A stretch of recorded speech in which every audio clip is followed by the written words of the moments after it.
ओम नमो भगवते वासुदेवाय। श्रद्धालु भक्तों, श्रीमद् भागवत महापुराण के चतुर्थ स्कंद के छठे अध्याय के अंतर्गत ब्रह्मादि देवताओं का कैलाश जाकर श्री महादेव जी को मनाना का वर्णन है।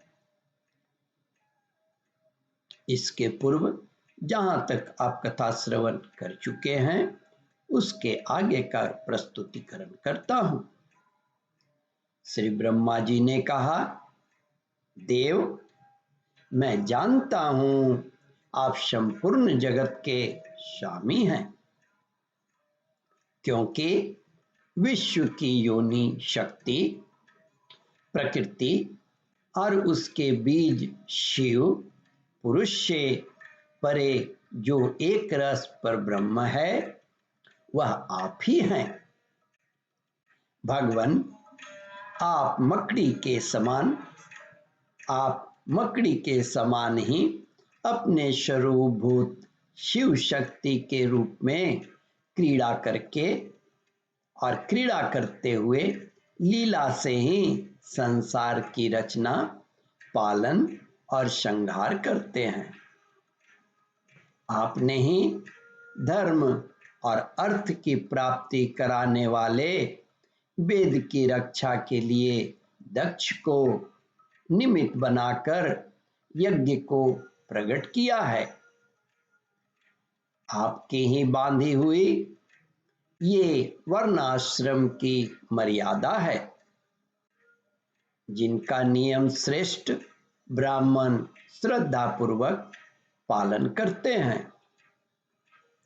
मंगलमय महेश्वर, आप शुभ कर्म करने वालों को स्वर्गलोक तथा मोक्ष पद प्रदान करते हैं तथा पाप कर्म करने वालों को घोर नरक में डालते हैं। फिर भी किसी व्यक्ति के लिए इन कर्मों का फल उल्टा कैसे हो जाता है। श्री ब्रह्मा जी आगे कहते हैं, देव, जो महानुभाव आपके चरणों में अपने को समर्पित कर देते हैं, जो समस्त प्राणियों में आपकी ही झांकी करते हैं और समस्त जीवों को अभेद दृष्टि से आत्मा में ही देखते हैं, वे पशुओं के समान प्रायः क्रोध के अधीन नहीं होते। जो लोग भेद बुद्धि होने के कारण कर्मों में ही आसक्त हैं, जिनकी नियत अच्छी नहीं है, दूसरों की उन्नति देखकर उनकी चित्त रात दिन कुढ़ता रहता है और जो मर्म भेदी अज्ञानी अपने दुर्वचनों से दूसरों का चित्त दुखाया करते हैं, आप जैसे महापुरुषों के लिए उन्हें भी मारना उचित नहीं है, क्योंकि वे बेचारे तो विधाता के ही मारे हुए हैं। देव, भगवान कमलनाभ की प्रबल माया से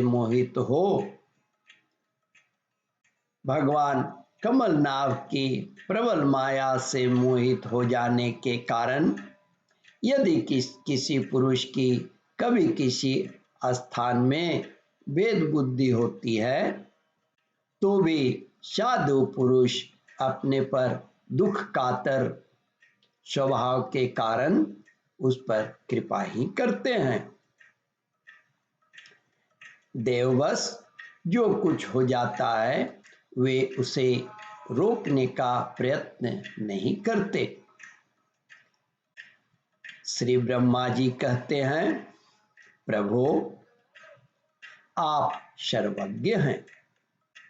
परम पुरुष भगवान की दुस्तर माया ने आपकी बुद्धि का स्पर्श भी नहीं किया है।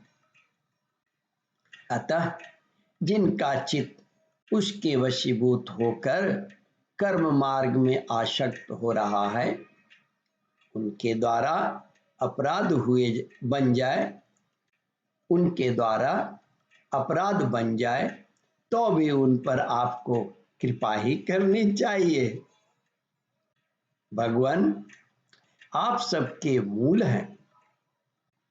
आप ही संपूर्ण यज्ञों को पूर्ण करने वाले हैं।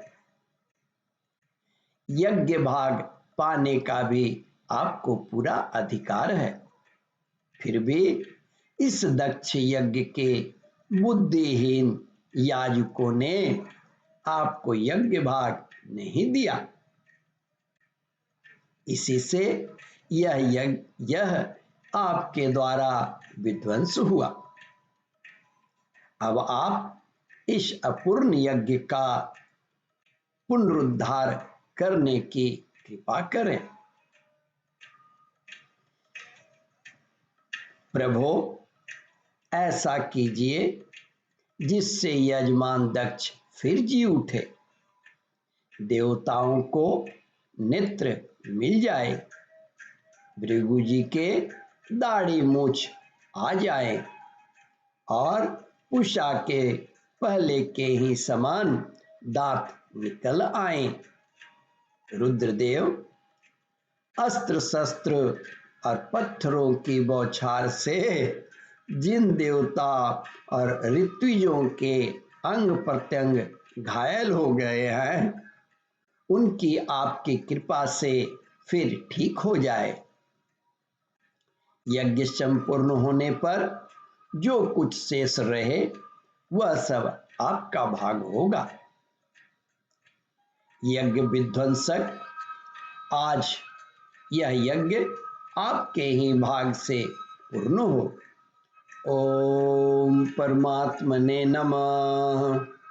श्रद्धालु भक्तों, इस कथा को ध्यान पूर्वक श्रवण मनन और इसका चिंतन करें। इस कथामृत का रसास्वादन अपने बंधु बांधवों को भी करावे। इस वीडियो को शेयर और सब्सक्राइब करें। ओम परमात्मने नमः। श्रद्धालु भक्तों, यहाँ पर 6ठा अध्याय समाप्त होता है। इसके आगे 7वां अध्याय प्रारंभ करूंगा। ओम नमो भगवते वासुदेवाय।